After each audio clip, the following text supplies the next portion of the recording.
How's it going, everyone? My name is Michael SK, and welcome back to Steins Gate. My darlings embrace what I believe to be Faris's route. I could be completely wrong, and could just be getting completely misled in all sorts of ways, but regardless, welcome back. And not exactly sure what happened in the last episode. I think 4 degrees Celsius, or whatever his name is, Shido, basically declared war against Faris, or said that if she didn't consider joining his cafe and leaving hers, then there would be war. I'm not exactly sure, but wow, they actually made him out to be a cafe owner. That's a little weird, just slightly. We were here with a conversation with Lukako. I think we've already read that. Fairly certain we've read that. Oh, and somebody mentioned that the mail that we've received will basically let us know what kind of direction that we've gone into, I think. I could be completely wrong. Not exactly sure. Okay, well anyways, let us read on and see what lovely stuff occurs here. I'm very distracted by myself right now because for the first time in, I don't know how long, years, I've actually stopped using a Logitech headset and the quality that comes with that and the noise canceling that comes with that to a Razer headset, which has more noise cancellation, just a little bit more bass, and it's a little harder to hear my own voice, so it's a little different. And that's what I'm distracted by. I'm distracted by myself. After everything that happened with 4 degrees Celsius, I headed to Meikui Nyanyan with Faris in the hopes of learning more about the situation. Faris paces back and forth, clearly seething with rage. Even though it's lunchtime, the place is empty, and that's why Faris is showing off a side of herself she'd never show a customer. Hi, Faris-chan. Ocha ga haitta nya. Mayushi Nyanyan, the girl formerly known as Mayuri, places multiple apple teas onto the table. Faris sits across from me and takes a sip. Arigatou nya. Mayushi no apple tea wa yappari kimochi ga ochitsuku nya. そう言ってもらえると嬉しいにゃ。で、フェリス、あいつはずっとお前たちにつきまとってるのか。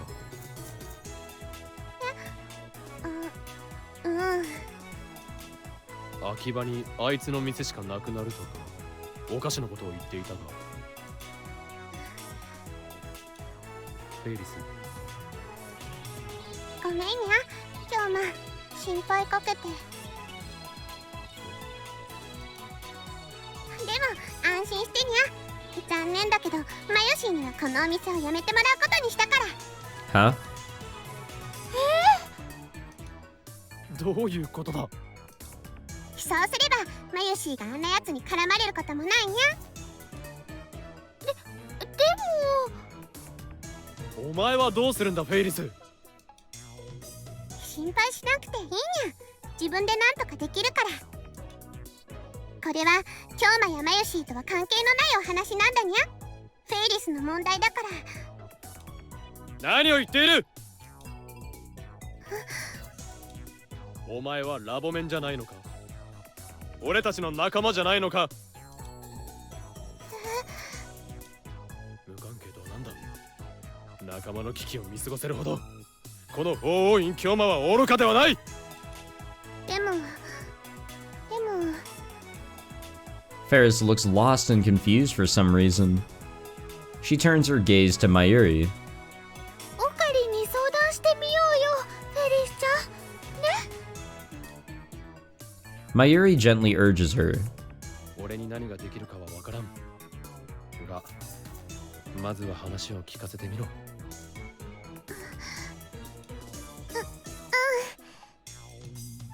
Faris takes another sip of the apple tea Mayuri made and then starts summarizing the situation. Things are even crazier than I had imagined. The third Akihabara-made cafe war. I have no idea whether there was actually a first or a second, but the way Faris described this great war made it sound incredibly dire. Akihabara being the place it is, competition between maid cafes has always been fierce. It's not terribly rare for Cafe A to become Cafe B only a month later. Things change quickly. But recently something strange has started happening in the maid cafe circuit. It all started when 4 degrees Celsius appeared. Apparently 4 degrees Celsius originally designed normal cafes and food courts. He eventually made use of his strong social skills to talk his way into major investment funds, which helped him to sneak into the maid cafe industry with a whole lot of cash to back it up. 4 degrees Celsius's joints were all hugely successful. Of course they were. The establishments produced by 4 degrees Celsius had bags of money backing them up. This money was used to scout top talent from other cafes and even bring in gravure idols. Of course, if that was the extent of it, that'd just be business. Some of the services he offered were borderline sex industry levels of skeevy. He put the competition out of business by starting price wars that they could never hope to win. Much of the competition would then fall into financial holes, at which point 4 degrees Celsius would swoop in with the buyout. As a result, most of the maid cafes in Akiba are now backed by 4 degrees Celsius to some degree or another. The only exceptions are Meikui Nyanyan and a handful of old well-established shops. And this whole thing is unbelievable. You got that right. I don't know if I'll ever visit a maid cafe, but if I ever do, I'll be sure to share my experiences here. それでね、メイクインもメイドさんがみんな辞めていっちゃうの。マキちゃんもミヤちゃんもヒメちゃんもシドさんにものすごく脅かされて。そうか。And that would explain why Faris and Mayuri had been working overtime. The thought of 4 degrees Celsius's cowardly tactics begins to get my blood boiling. 通りの向こう側を見てみるにゃ。Prompted by Faris, I look outside the window and spot a flashy sign on the building across from us. The picture on it is an illustration by a famous artist. Even I know who they are. The maid cafe goes by the name of Pudding Princess Mode. It takes up the 2nd and 3rd floors of the building. Visible from here are the throngs of customers. I basically groan out my words and Faris nods, clearly frustrated. メイドさんを引き抜かれるってことはね、今日はお客さんを一緒に連れて行かれちゃうことなんだにゃ。そうか。だから日曜のこんな時間だというのに。Up until just a moment ago, I was puzzling over why the cafe was empty. It all makes sense now. And this should be one of the busiest times of the day, but we're the only ones here. Actually, there were a lot of empty seats the last time I dropped in too. The Meikui Nyanyan that I know and love would never be that empty. でも、シドの店は絶対にメイドカフェなんかじゃないにゃ。I hope it doesn't bother anyone that I continue to call Shido 4 degrees Celsius literally how it's written in English, or just in general here. I just don't want to give that man the time of day to properly say his name. He doesn't deserve it. シドはメイドさんにも秋葉の文化にも全く興味がなくて、ただお金が儲かればそれでよくって。メイドさんたちに露出の高い服を着せて本当は嫌がってるのに、お金で釣ったり脅したりしてエッチなポーズをさせたり。フェイリスは思うにゃ、メイドさんが楽しくしてなかったらお客さんだって心の底から楽しめるわけがないんだって。メイドさんが心の底から笑ってるからお客さんも一緒に笑えるんだって。Faris's eyes begin to tear up as a mix of anger and sadness washes over her. こんなことで大事なメイクインが潰されちゃうなんて悔しい。秋葉の文化をあんなやつにめちゃくちゃにされて悔しい。フェイリス。フェリスちゃん。 No, I don't know much about maid cafes. I only really come to Maid Queen because Faris and Mayuri are always here. I've never given other places much thought. Regardless, 4 degrees Celsius's tactics are unforgivable. I want to do something to help Faris and Mayuri. よし。現状は把握した。I loudly declare my intentions. これより我が未来ガジェット研究所は全力を持ってメイクインニャンニャンのバックアップに入ろう。作戦名をオペレーションフレイヤーとする。異論は認めない。待ってほしいにゃ。いくらなんでもラボのみんなにまで迷惑はかけられないにゃ。 Faris looks puzzled. だから気にするなと言っているだろう。この作戦に反対するやつなどいない。そうだよ、フェリスちゃん。でもふん、水臭いのだぜ。僕らはいつでも君の味方さ。 Well, I'm glad Daru is here. Upon hearing a voice from seemingly out of nowhere, I turn around and look toward the entrance only to find the silhouette of a large man, posing confidently with his hand to his forehead. Of course, because of how overweight he is, the pose isn't even remotely cool looking. The bag with the eroge character on it doesn't help his case either. 話は聞かせてもらったお。もちろん僕も協力するからね。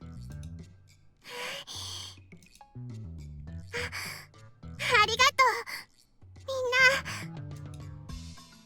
う、みんな。 The cat girl bows her head to us, finally accepting our offers to help. よし、そうと決まればラボ面を緊急招集せねばなるまい。だがその前に一つやっておきたいことがある。メイクインのオーナーと話がしたい。俺たちだけで勝手なことはできないからな。Well, you see. Faris and Mayuri, excuse me there, reluctantly glance at each other. Again, it's getting used to this headset and making sure that I'm speaking. どうした？ね。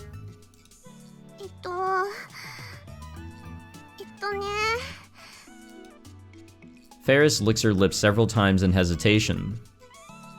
She gathers herself and looks over at me. Her voice is low.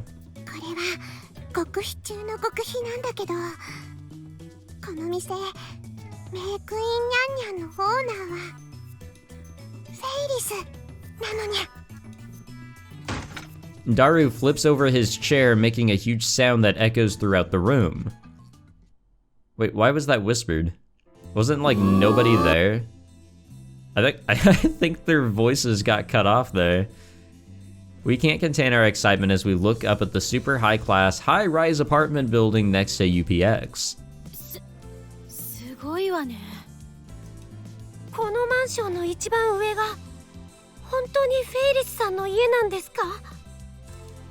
もしかしてものすごい資産家？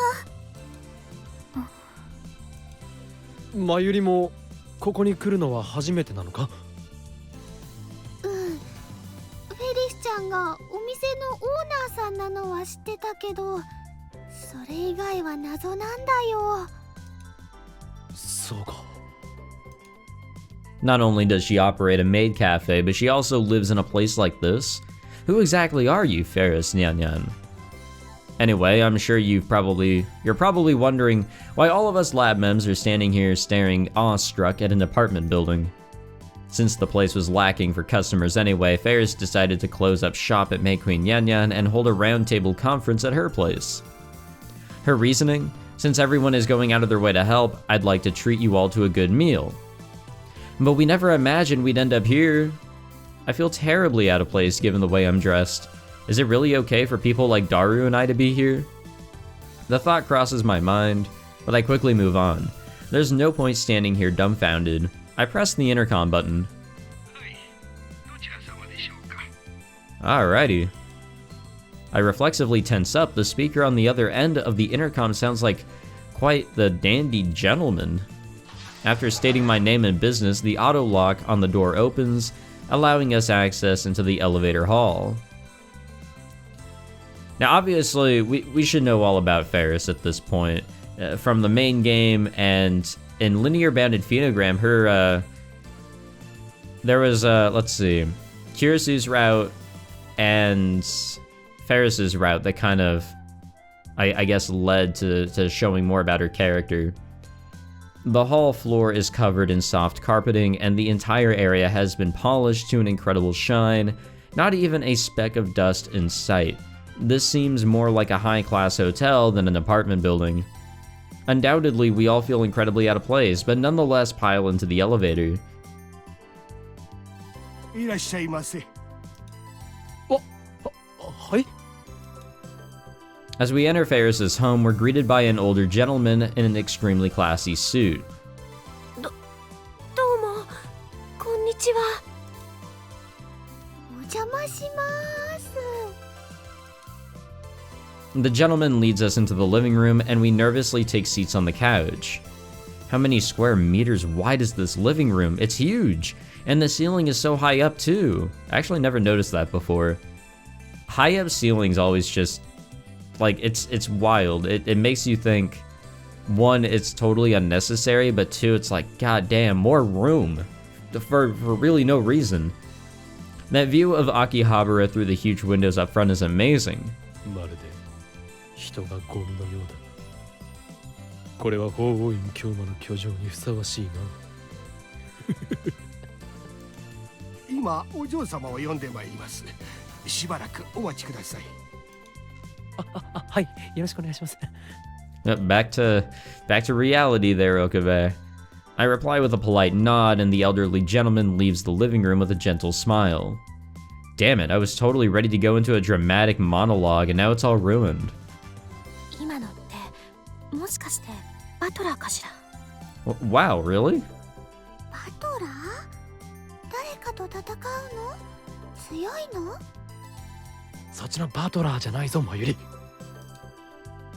個人的にはメイドさんの方が良かったを。メイドカフェで散々見てるでしょ、あんた。メイドカフェのメイドさんとリアルメイドさんは別だよ。そんなこともわからないのマキセ氏。わかるか。 As the two quietly argue, the door opens and a familiar cat girl enters. みんないらっしゃいだにゃ。 Faris is wearing her casual clothes, but for some reason she's still got her cat ears on. ああ、大勢で押しかけてすまないな。フェイリスがご招待したんだからにゃ。 Faris stands in front of us and deeply bows her head. みんなどうもありがとう。いいのよフェイリスさん。事情は岡部から聞いたわ。私今回みたいなことってすっごく許せないから。僕もです。やり方がずるいっていうか。フェアじゃないね。金に物を言わせて人気メイドさんを囲い込むってどんだけルール違反だよって感じ。それは絶対にやっちゃいけないことだと思うにゃ。 Huh. Considering the apartment she lives in and the fact that she has a butler, I imagine Faris has a small fortune.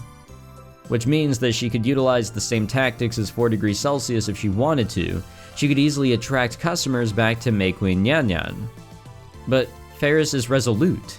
それをやってしまったらこの街はいつかめちゃくちゃになってしまうにゃ。お金さえあればみんなの楽しみも夢も優しさも情熱も全てを踏みにじれてしまうような嫌な街に。フェイリスはそんな秋葉は絶対に見たくないにゃ。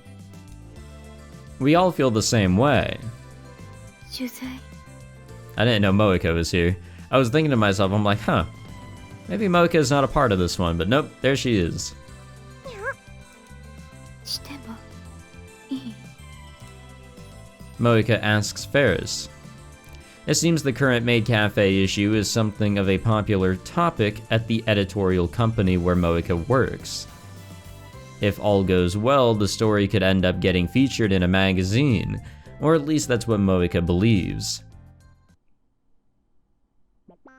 ふむ、マスコミを味方につけられればオペレーションフレイヤの遂行に弾みがつくな。いくらでも協力するにゃ。どんなことでも聞いてほしいにゃ。 Ooh, an AMA. ただ一つだけお願いがあるのにゃ。フェイリスがオーナーだってことは秘密にしてほしいにゃ。フェイリスはあくまでも一人のメイドさんとしてお客さんたちと接したいのにゃ。だから、秘密にする。シドにも気づかれていないんだよな、フェイリスの正体は。今のところ大丈夫だと思うにゃ。I suppose if he knew who she was, he wouldn't have been trying to scout her. よし、それじゃあ視圧師はその線で進めてくれ。分かった。Well, let's see what she can do here. 問題はどうやって客を呼び戻すかだが。あのさ、月並みなアイデアだけどいい？ Kitasu raises her hand. なんだ？言ってみろ。アイデアに月並みも何もない。やっぱり1にも2にもまず宣伝だと思うのよね。例えばお店のプロモーションビデオを作ってネット配信したらどうかしら。ふむ、PV か。なるほどな。ミュウツベとかニコニアにウプするって手もあるし、ありじゃね？ただ俺たちは PV など作ったことないぞ。プロに頼むか？それはしたくないにゃ。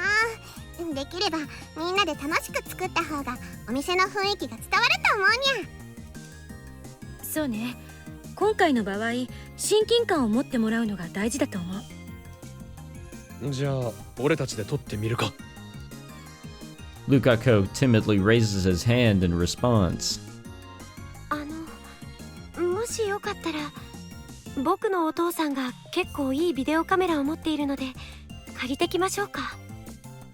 本当か？我が弟子よ。はい、僕が生まれてから入学式とか卒業式とか何かあるたびに張り切って新しいのに買い替えてくるんですよ。 Huh, that sounds exactly like the sort of thing of Lukaku's doting father would do. ではカメラはルカ子の家から拝借するとしよう。あとは PV の内容だが。それならフェイリスやってみたいことがあるにゃ。ほう、どんな？まだ思いついたばっかりでまとまってないにゃ。次の会議までに考えてくるからそれでいいかにゃ。そうね、メイクインのことはフェリスさんが一番よく知ってるわけだし、任せていいんじゃないかしら。よし、 PV の内容はフェイリスに一任しよう。頑張るにゃ。では次のアイデアを。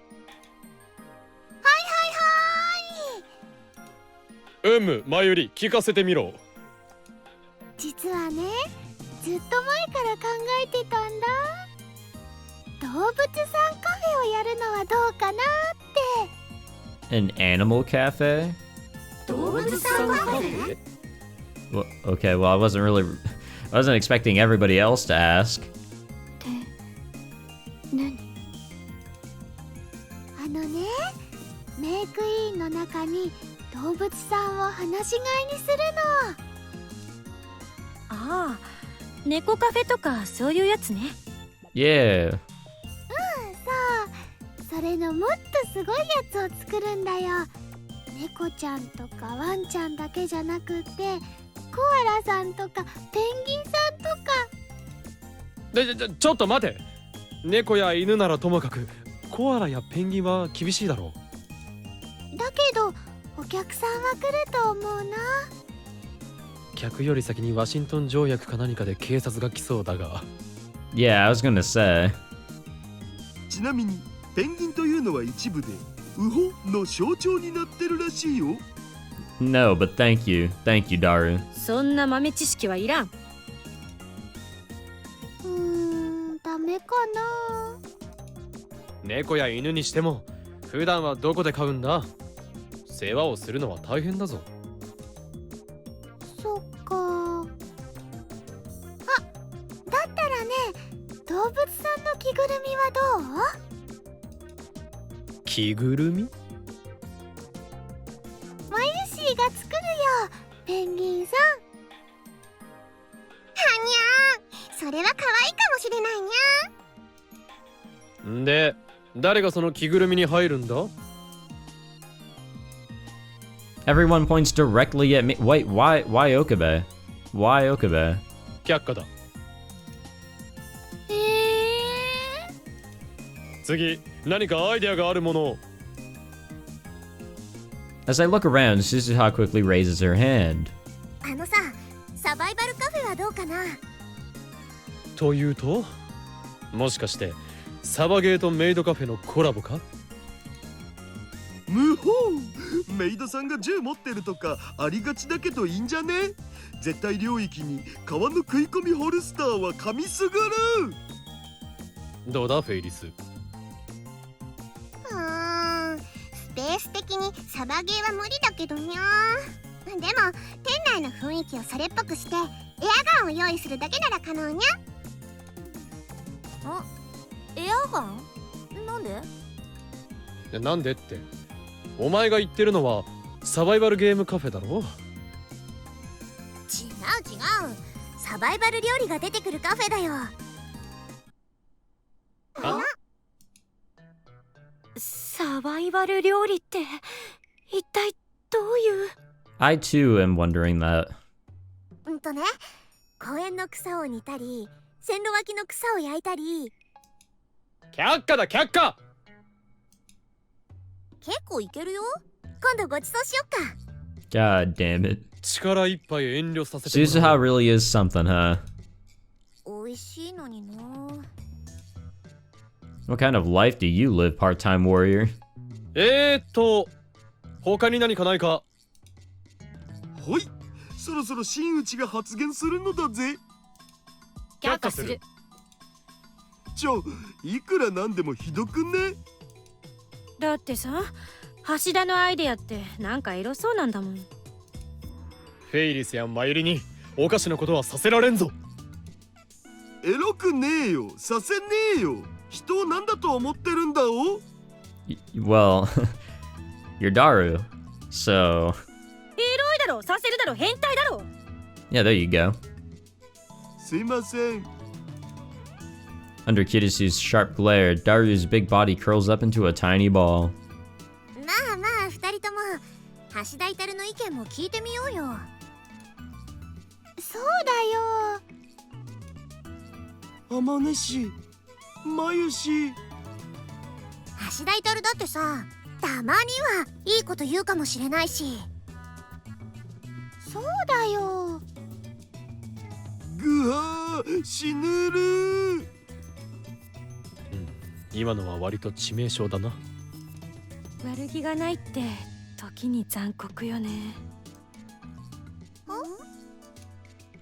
僕だっていつもエロいことばかり考えてるわけじゃないのに、涙で前が見えないよ。ほらダル、我が優秀なる右腕よ、発言を許可するぞ。 At my invitation, Daru begins muttering as he slowly stands back up. みんな、日地産業って知ってる？ I do not. ああ、隙間産業のことね。隙間産業？窓の隙間を直すお仕事かな。それは建具屋だな。じゃあ歯の隙間を直す？それは歯医者だ。Yeah. 要するに一般的じゃないマニアックなジャンルを狙った産業ってことよ。Okay. 例えばさ、ツンデレ妹萌え全盛期の今、あえてアメコミ調の筋肉マッチョなお姉さんしか登場しないアニメを作るとか。そんな売れないものを作って大丈夫なの？いや、逆に考えてみるのだバイト戦士よ。誰もやっていないジャンルなら客を独占できる。商売敵がいないのだから価格競争に巻き込まれることもない。おお、なるほど、そうだね。ふむ、そういう路線を狙ったらどうかということだな。さすが我が右腕、いい着眼点だ。却下しようとしたくせに。でもニッチって案外難しいのにゃ。あんまりマニアックすぎてもお客さんは来てくれないし。もちろんそれも検討済みだお。ニッチとメジャーのちょうど中間あたりで僕らに今すぐできそうなことって言うと、ズバリ男の子しかないっしょ。 Wait, what? Almost as though he senses incoming danger, Lukako hugs himself tightly. なるほど、その手があったか。悪くないかも。アンダーグラウンド誌で結構人気ある。メイド服は大きめサイズをマユシーにちょっと直してもらえばいけそうだにゃ。はいはい、やります。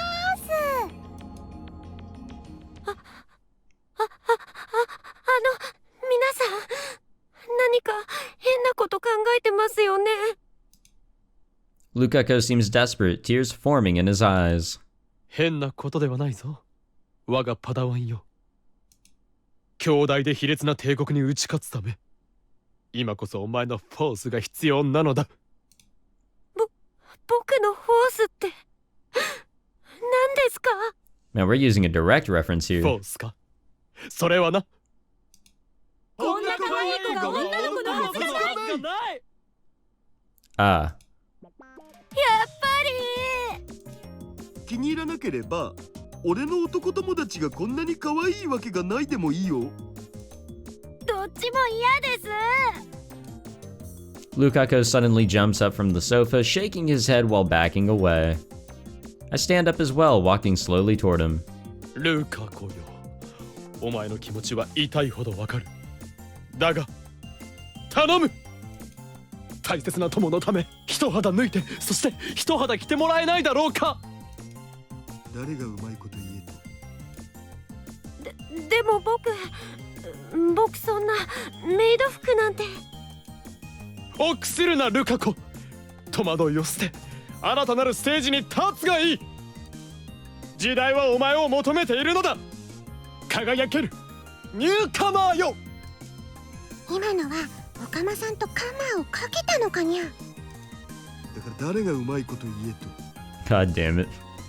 そんなこと言われても無理なものは無理です。ならばこうしよう。そこにいるクリスティーナも着る。はあ？お前とクリスティーナ、メイド服を着て並んだらお前の方が圧倒的に美少女だ。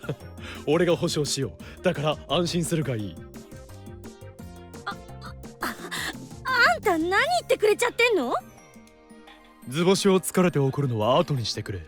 今はルカ子を説得しているのだ。あっちこっちにムカつきすぎてどこに切れていいんだかわからん。よく考えろ上州よ。これは今回のオペレーションに必要なことなのだ。だったらあんたが来なさい。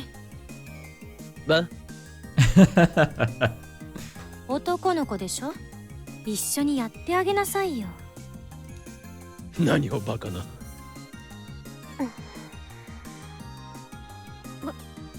わかりました。Lukako mumbles out his decision while wiping away his tears.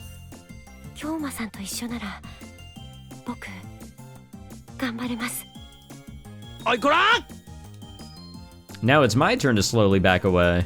XXL サイズのメイド服を特注しなきゃダメだにゃ。名前はオカリンニャンニャンになるのかな。ちょっと待て。うはん、超ニッチ産業来たー。だろお前面白がるな。俺がそんなことしても気持ち悪いだけだろ。確かにこれ以上ないってくらい気持ち悪い。だったら反対しろ。まあ綺麗どころはルカ氏がいるからいいんじゃね。色物ってことで一肌脱ぎなよ。色物だったら貴様がやれ。いいよ。あっさり OK しやがった。むふふふ、こんなこともあろうかと。いつでもダルシーニャンニャンになる準備はできているのさ。Darcy Nyan Nyan? Oh no. なんだお。変態だと思っていたが、そういう趣味もあったのか。ドン引きするわね。くは冷ややかな視線が気持ちいい。あ、じゃなくて僕はメイクインのことを本気で心配してるんだお。 And I believe you, but ダルニャ、ありがとうにゃ。フェイリスタン。でもダルニャにそこまで恥ずかしい思いをさせることはできないにゃ。あ、そうだ、マヨシーのアイディアと組み合わせてダルニャ用の着ぐるみを作ってもらうのはどうかにゃ。その方が絶対に似合うと思うんだにゃ。Faris gently rejects the existence of Darcy Nyan Nyan. We will never see it come to フェリスタン fruition. がそういうのなら Or fruition, sorry, I can't speak. Don't sound so disappointed in my right-hand man. それじゃあマヨシーお願いするにゃ。かわいいの作るよ。あとね、せっかくだからスズニャンとモイニャンも一緒にメイドさんをやってみないかにゃ。私？辞めちゃった子たちの代わりにメイドさんを雇わなきゃいけないのにゃ。だったらフェイリスはラボのみんなと一緒に働きたいにゃ。ラボのみんなの中にはやっぱり私も入ってるの？俺は冗談だよな。当然入ってるにゃ。マジか。もちろんちゃんとアルバイト料はお支払いするにゃ。どうかにゃ。I mean, money's money. 飲食店の接客は経験ないけどやってみようかな。取材の合間ならいい。決まりだにゃ。 Faris gives us a huge smile. それじゃあ予定が空いてる人は明日から早速メイクインに来てほしいのにゃ。駅前でチラシ配りをするから手伝ってにゃ。デュオ。How fun does this sound? The roundtable conference would continue on for a while longer, with ideas being bounced around for about 2 hours. While watching my friends exchange ideas to help Faris, my mind begins to drift. I start thinking about how wonderful it is that all us lab mems had come together to help in Faris' time of need. I also come to the conclusion that I have to prevent Okarin and Nyan Nyan from ever being born into this world, no matter the cost. I mean, we've prevented Darcy Nyan Nyan. 自分だけ逃げんなよ。 Kirisu's glare burns a hole straight through my soul. Yeah, it looks like we're gonna become what we really don't want to become.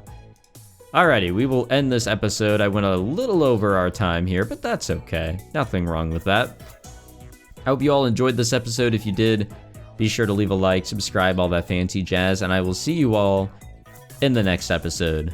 Take it easy.